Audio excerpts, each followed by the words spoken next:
Well, here in Spain, it's time to talk to Chris McCann from Blevins Franks. How are you doing, Chris? I'm very well, thanks, Howard. Yourself? I'm well, thank you very much indeed. Good. Well, we're going to analyse the UK autumn budget and see what impact it could have on the UK nationals living here in Spain. So first of all, Chris, this was officially called the Autumn Statement, not Budget. What's the difference? Well, the autumn statement is the second of the two big economic statements made by the UK government every year, the first being the budget, which happens in the spring. Traditionally, the main budget is all about setting taxation and spending plans, whilst the purpose of the autumn budget, the autumn statement, is to provide an update on the government's taxation and spending plans based on the updated economic projections provided by the Office for Budget Responsibility, a body set up in 2010 to provide independent economic forecasts. While the autumn statement is usually less detailed, this recent statement was a budget in all but name, given the recent chaos caused by Mr. Kwarteng's mini-budget. There is one other difference when it comes to refreshments. The Chancellor is allowed to enjoy an alcoholic drink during the presentation of the budget, but not during the autumn statement. However, since the 1990s, when Ken Clarke enjoyed a whisky at the dispatch box, Chancellors have tended to stick to mineral water. Well, the government has been warning that there'll be some tax rises, and this is exactly what happened. So, Chris, how has income tax gone up? The Chancellor unveiled about £55 billion worth of stealth tax increases and spending cuts in his autumn statement. Interestingly, his range of tax-raising measures saw the UK tax burden rise to 37.5% of GDP in 2024-25, the highest level since the Second World War. Taxes have now risen 4.1% as a proportion of GDP since the start of the COVID pandemic.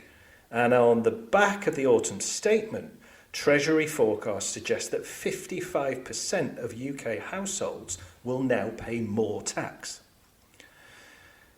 As regards income tax, he confirmed that the government would freeze the personal allowance and higher rate threshold for an additional 2 years until April 2028, meaning that as people earn more to keep pace with inflation, they could be dragged into a higher tax bracket. Treasury forecasts suggest that this will see some 92,000 people paying income tax for the first time, with an estimated 130,000 taxpayers now moving up to the 40p bracket. He also announced that the additional rate threshold of income tax will be reduced from £150,000 to £125,140 as of 6th of April 2023, meaning that those earning more than £125,140 will now be dragged into paying the top rate of income tax at 45%. What about taxes on investments, like capital gains and dividends? Well, many had predicted capital gains tax rates to rise in line with income tax rates. However, whilst the Chancellor chose not to tackle this issue in the autumn statement, it is worth noting that a review was recently commissioned by the Prime Minister, Rishi Sunak, in July 2020, who blamed the tax's faulty structure on the disparity between capital gains tax and income tax rates. Hence, watch this space. The Chancellor did reduce the capital gains tax annual exempt amount from £12,300 to £6,000 from April 2023, decreasing further to £3,000 per tax year from April 2024. As far as dividends are concerned, the dividend allowance will decrease from £2,000 to £1,000 from April 2023, and then again to £500 in April 2024. Both measures are likely to hurt small investors and individuals that are retired and depend more on capital gains and dividend income from their investments. Were there any reforms to the taxes applied on property and on inheritances? As regards property, the cuts to stamp duty land tax made on the 23rd of September, which increased the threshold from £125,000 to £250,000, and increased the threshold for first-time buyers to £425,000, will now be temporary and will come to an end on the 31st of March 2025.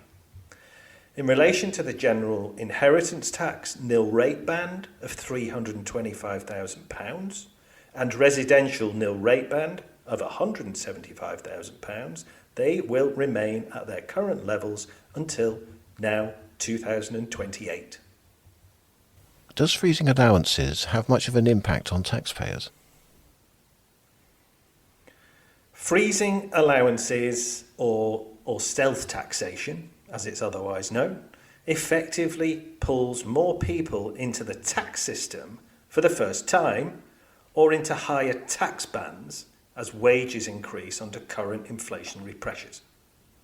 The Institute for Fiscal Studies has previously said such moves could raise £30 billion a year by 2026 because of the impact of high inflation.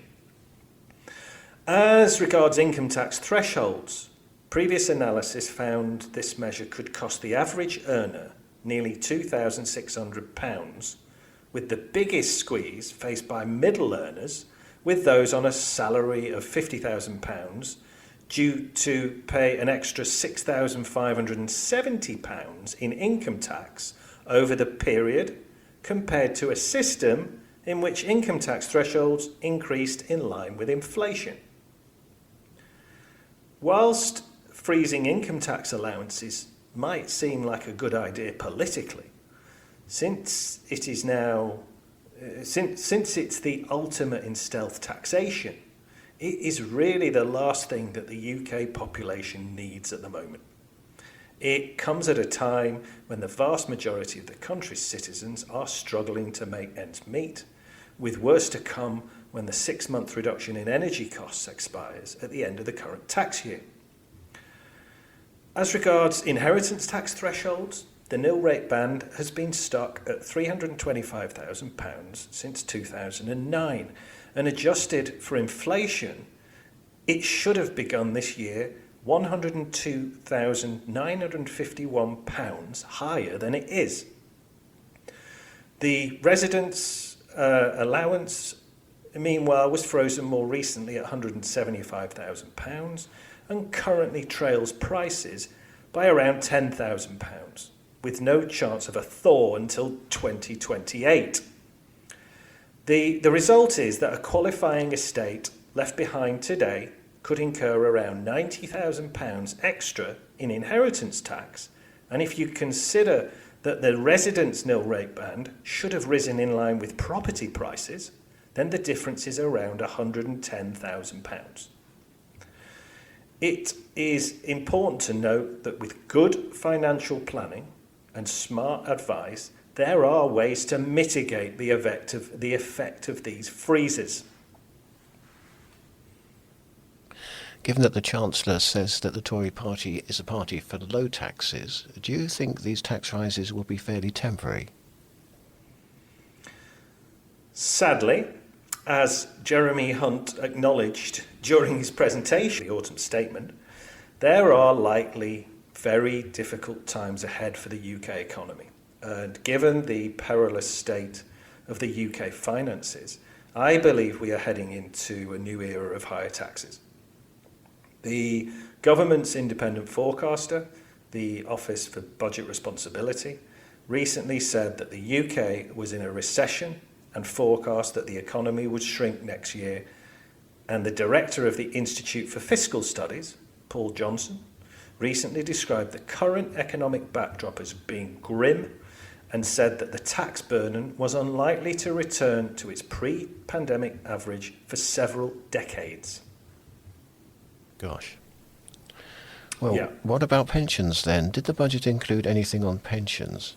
There have been concerns about whether the government would stick to the would stick to the triple lock or not. Well, I suppose this can be seen as some good news. The Chancellor announced that he would raise state retirement and welfare benefits payments in line with inflation by 10.1%, which would cost around £11 billion. He also mentioned that the government were committed to the triple lock, a government promise to raise publicly funded pensions by whichever is the higher of average earnings growth, consumer price inflation, or 2.5%. And finally, what about the economy? How is the UK economy doing? Is inflation expected to remain high next year? I'm afraid this broadcast is not a very cheery broadcast this week, Howard. In brief, the economic outlook is pretty bleak.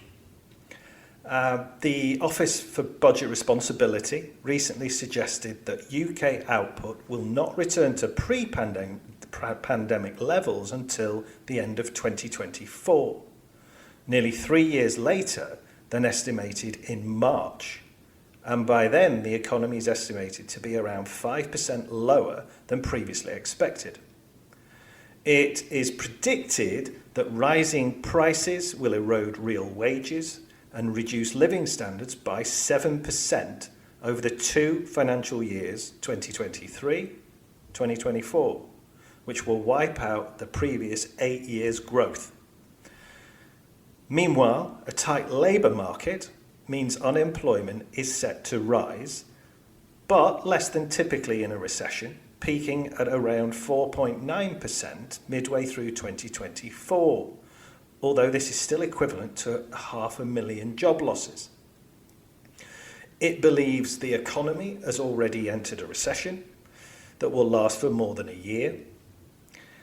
In a significant downgrade from its March forecasts, the OBR expects the economy to shrink by 1.4% in 2023, lowered from an estimate of 1.8% growth. As regards inflation in the UK, it jumped to a 41-year high of 11.1% in October, exceeding expectations as food, transport and energy prices continued to squeeze households and businesses. Although the Office for Budget Responsibility thinks the October reading of 11.1% represents the peak, it expects inflation to remain high into the next year, averaging 7.4% in 2023. Based on market expectations of higher interest rates and a sharp fall in gas prices, inflation is then forecast to fall rapidly, with consumer prices falling outright for a full 2 years from mid-2024. So, hopefully, post-2024, things should improve. Well, these are interesting times, and we keep everybody up to date every week, which is an honour to do, quite frankly. We'll talk again in a fortnight. We will, Howard, thank you. And if anybody would like to find out more information about what I've been talking about today, or any other of the topics we've covered in these radio broadcasts, listeners can visit our website, blevinsfranks.com, where they will be able to access the contact details of all of our local partners. They will also be able to complete a contact form, and somebody from Blevins Franks will be in touch to suggest the most suitable next step. Many thanks. Always a pleasure. Thanks very much, Howard. Speak again soon.